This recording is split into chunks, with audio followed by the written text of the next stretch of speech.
فلا اقسم بمواقع النجوم، یہ لا جب آتا ہے پہلے تو وہ مخاطب کی بات کی نفی کرنے کے لیے، نے اٹ از لائک دیٹ، یہ نفی ہے۔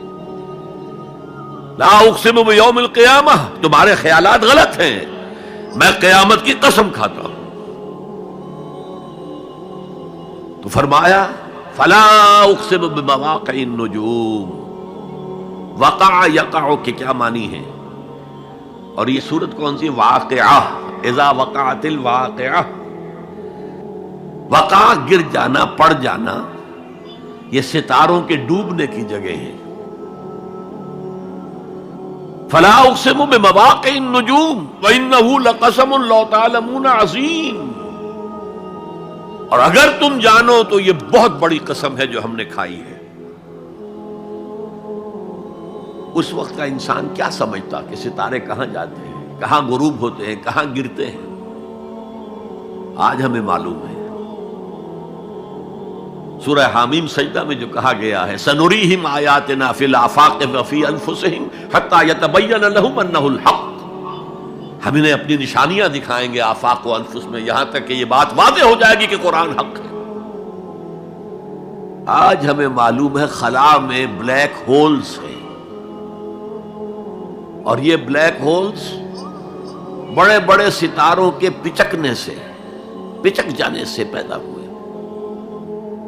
اور جب وہ بڑے ستارے پچکتے ہیں، جو خلا پیدا ہوتا ہے، ویکیوم، اس میں بڑی طاقت ہوتی ہے، اس کے پاس سے کوئی سیارہ، کوئی ستارہ گزر جائے اسے کھینچ لیتا ہے قبر کے اندر۔ یہ بلیک ہولز کا تصور۔ اسی لیے اللہ نے اس وقت کے لوگوں کے لیے کیا کہا؟ فلا اقسم بمواقع النجوم وانہ لقسم لو تعلمون عظیم انہ لقرآن کریم، یہ بہت باعزت قرآن ہے، فی کتاب مکنون، ایک چھپی ہوئی کتاب میں ہے، لا یمسہ الا المطہرون، اسے چھو ہی نہیں سکتے مگر انتہائی پاک ہستیاں۔ اس کے کیا معنی ہے؟ پہلی بات تو ہمیں معلوم ہو گئی، مراد فرشتے ہیں، بے ایدی سفرۃ کرام بررہ، اسی کی شرح ہو رہی ہے نا۔ اسی سے ایک فقہی مسئلہ نکالا گیا کہ بغیر وضو کے ہاتھ نہ لگاؤ، لیکن اس کا اصل مفہوم کیا ہے وہ سمجھیے۔ قرآن کی روح تک کوئی نہیں پہنچ سکتا جب تک کہ تزکیہ نفس نہ ہو گیا۔ اگر حب مال، حب دنیا، حب جاہ، حب شہرت، اگر یہ تمام محبت میں دل سے نکل نہ جائیں تو قرآن کی روح تک آپ کی اپروچ نہیں ہوگی۔ مولانا روم نے کہا ہے، اگرچہ ذرا میں سمجھتا ہوں کہ انہوں نے بہت سخت الفاظ استعمال کیے ہیں، ماز قرآن مغزہا برداشتے استخاں پیش سگاں انداختے، ہم نے قرآن سے اس کا مغز لے لیا ہے، جو ایسنس ہے وہ کھینچ لیا ہے، ہڈی کا گودا جو ہے وہ ہم نے نکال لیا ہے، ہڈیاں ہم نے پھینک دی ہیں کتوں کے سامنے جو لڑ رہے ہیں۔ علم کلام کا مسئلہ ہے صفات حق حق سے جدا یا عین ذات، قرآن مخلوق ہے یا نہیں ہے، غیر مخلوق، اور بڑے بڑے ہو رہے ہیں اس کے اوپر، یہ کتے لڑ رہے ہیں ان ہڈیوں کے اوپر۔ ہم نے اس میں سے اصل شے نکال لی، وہ کیا ہے؟ اللہ کی محبت، اللہ کی معرفت، یہ ہے اصل شے۔ ماذ قرآن مغزہ برداشتے استخاں پیش سگاں انداختے۔ تو جب تک انسان کا باطن پاک نہ ہو جائے وہ قرآن کے چھلکوں سے کھیلتا رہے گا، چاہے وہ کہنے کو مفسر ہو، قرآن کے باطن تک کبھی نہیں پہنچے گا۔ فی کتاب مکنون لا یمسہ الا المطہرون تنزیل من رب العالمین، یہ تھوڑا تھوڑا کر کے اتارا گیا ہے رب العالمین کی طرف سے۔ انزال کے معنی ہے دفعتاً اتار دینا۔ لیلۃ القدر میں آیا انا انزلناہ فی لیلۃ القدر۔ رمضان کے بارے میں شہر رمضان الذی انزل فیہ القرآن، باب افعال، لیکن حضور پر ایک دم نہیں اترا، تھوڑا تھوڑا تھوڑا تھوڑا 23 برس میں جا کر اس کی تکمیل ہوئی۔ اب دیکھیے جو شکوہ کیا اللہ نے، کیا اس جیسی نعمت سے تم مداہنت کر رہے ہو، بے اعتنائی کر رہے ہو، اسے پڑھتے نہیں ہو، اسے سمجھتے نہیں ہو، اس پر عمل نہیں کرتے، اسے اپنا امام نہیں بناتے۔ تمہارا طرز عمل یہ ہے، بلکہ تم نے اپنا نصیب یہ بنا لیا ہے کہ تم اسے جھٹلا رہے ہو۔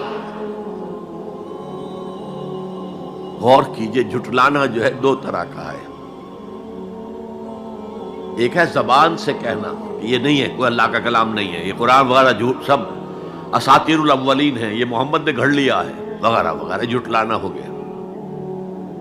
ایک جھٹلانا ہے عمل سے جھٹلانا، مان تو لیا اللہ کا کلام ہے لیکن اس کی حرام کردہ شے کو اپنے لیے حلال کیا ہوا ہے۔ حدیث نبوی ہے، ما آمن بالقرآن من استحل محارمہ، اس شخص کا قرآن پر کوئی ایمان نہیں ہے جو اس کی حرام کردہ چیز کو اپنے لیے حلال ٹھہرا لے۔ اس اعتبار سے غور کیجئے، اور اس کی مثال بھی دی ہوئی ہے سورہ جمعہ میں، مثل الذین حملوا التوراۃ ثم لم يحملوها كمثل الحمار يحمل اسفارا بئس مثل القوم الذین کذبوا بآیات اللہ واللہ لا يهدی القوم الظالمین۔ مثال ان لوگوں کی جو حامل تورات بنائے گئے تھے اور پھر انہوں نے اس کی ذمہ داری کو ادا نہیں کیا، اسے قائم نہیں کیا، اس کے احکام پر عمل نہیں کیا۔ جیسے فرمایا ہے سورہ اعراف میں، قل یا اہل الکتاب، کہہ دیجئے اے نبی صلی اللہ علیہ وسلم، اے کتاب والو، لستم علی شیء حتی تقیموا التوراۃ والانجیل وما انزل الیکم من ربکم، تمہاری کوئی حیثیت ہماری نگاہ میں نہیں ہے، تمہارا منہ نہیں ہے کہ ہم سے دعا کرو، جب تک کہ تم تورات اور انجیل کو اور جو کچھ نازل کیا گیا تمہاری طرف اسے قائم نہیں کرتے۔ آج اللہ ہماری دعائیں نہیں سنتا، 30 لاکھ جا کر حج کرتے ہیں، دنیا کے حالات میں کوئی ذرہ برابر فرق آتا ہے؟ اول تو حرام کی کمائی سے حج ہو رہا ہے، تو حج ہے ہی نہیں سرے سے۔ جو کچھ کرتے گئے تھے سودی کاروبار وہی آ کر دوبارہ شروع کر دیا، سرکاری ملازم تو جو رشوت پہلے لے رہے تھے اس کے بعد آ کر شروع کر دیا۔ یہ کیا ہے؟ یہ تکذیب بالعمل ہے، جھٹلانا ہے۔ تم نے اپنا نصیب یہ بنا لیا ہے کہ تم قرآن کو جھٹلا رہے ہو، جیسے کہ انہوں نے جھٹلایا تھا۔ مثل الذین حملوا التوراۃ ثم لم يحملوها كمثل الحمار يحمل اسفارا، ان کی مثال ان گدھوں کی سی ہے جن پر کتابوں کا بوجھ لاد دیا گیا۔ مکالمات فلاں تم گٹھڑی باندھ کر گدھے کے اوپر رکھ دیجئے تو کیا وہ واقعی منطقی اور فلسفی بن جائے گا؟ یہ مثال اللہ دے رہا ہے۔ اور یہ مثال کیوں دی گئی ہے؟ اس آئینے میں ہمیں ہماری تصویر دکھائی گئی ہے۔ تم اگر قرآن کا حق ادا نہیں کر رہے تو تمہاری مثال وہی ہے جو یہود کی تھی۔ بئس مثل القوم الذین کذبوا بآیات اللہ، بری مثال ہے اس قوم کی جس نے اللہ کی آیات کو جھٹلایا۔ تو زبان سے تو یہودیوں نے کبھی نہیں جھٹلایا تورات کو، عمل سے جھٹلایا ہے۔ یہ وہ 5 مقامات ہیں جن میں اللہ تعالیٰ نے خود اپنے کلام کی ثنا بیان کی ہے، تعریف کی ہے، اس کی عظمت کو بیان کیا۔ اب میں آپ کے سامنے ایک حدیث رکھنا چاہتا ہوں، حضور نے کیا فرمایا۔ ایک حدیث سنا چکا ہوں آپ کو، عن عثمان بن عفان رضی اللہ تعالی عنہ قال قال رسول اللہ صلی اللہ علیہ وسلم خیرکم من تعلم القرآن وعلمہ، تم میں سے بہترین لوگ وہ ہیں جو قرآن سیکھیں اور سکھائیں۔ یہ حدیث بڑی عجیب ہے، یہ ترمذی میں بھی ہے اور دارمی میں ہے، اور اس کے راوی حضرت علی ہیں رضی اللہ تعالی عنہ۔ عن علی رضی اللہ عنہ قال، حضرت علی فرماتے ہیں انی سمعت رسول اللہ صلی اللہ علیہ وسلم یقول، میں نے سنا اللہ کے رسول صلی اللہ علیہ وسلم کو یہ کہتے ہوئے، انہا ستکون فتنۃ ان قریب ایک بہت بڑا فتنہ رونما ہوگا. حضرت علی فرماتے ہیں قلت، میں نے عرض کیا مل مخرج منہا یا رسول اللہ، اے اللہ کے رسول یہ فرمائیے اس فتنے سے بچنے کا، نکلنے کا راستہ کون سا ہوگا؟ جیسے آپ بڑے بڑے حالوں میں دیکھتے ہیں ایگزٹ، عرب ممالک میں لکھا ہوتا ہے مخرج، اگر کہیں آگ لگ جائے، کہیں دھواں بڑھ جائے تو نکلو، لال جو روشنیاں ہیں ان کے اندر جو نیچے دروازے ہیں ان کی طرف جاؤ، یہ مخرج ہے جان بچانے کی. یہاں ایک لحظہ توقف کر کے ہمارا اور صحابہ کا جو فرق ہے اس کو نوٹ کر لیجئے. اگر ہم ہوتے تو کیا پوچھتے؟ حضور یہ فتنہ کب آئے گا، کدھر سے آئے گا، کیوں آئے گا، کیا ہوگا؟ یہ سارے سوالات کرتے نا، جن کا عمل سے کوئی تعلق نہیں، معلومات ہے. حضرت علی نے کچھ نہیں پوچھا، بس آپ نے فرما دیا کہ بہت بڑا فتنہ ہوگا، تو بس ہمیں یہ بتائیے کہ اس سے نکلنے کا راستہ کیا ہے. اب سنیے حضور کی زبان سے قرآن مجید کی مدح. قال کتاب اللہ، فتنوں سے بچانے والی اللہ کی کتاب ہے. فیہ نبأ ما قبلکم، اس میں تم سے پہلے جو تھے ان کی بھی خبریں ہیں. قوم نوح اور قوم عاد اور قوم ثمود اور قوم مدین اور آل فرعون اور سدوم اور عمورہ کی بستیوں کے حالات ہیں کہ نہیں؟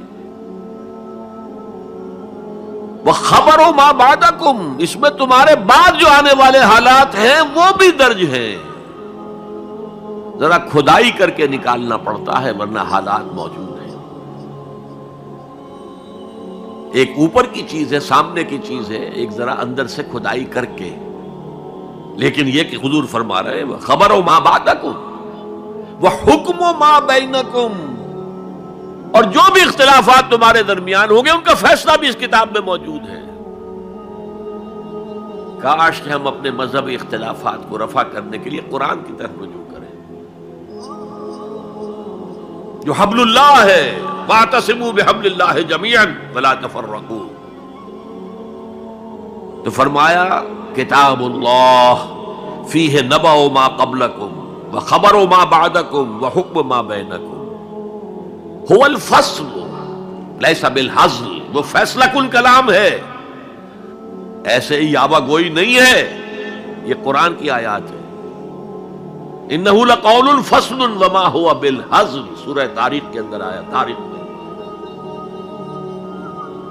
هو الفصل لیس بالحزل من ترکہ من جبار قسمہ اللہ.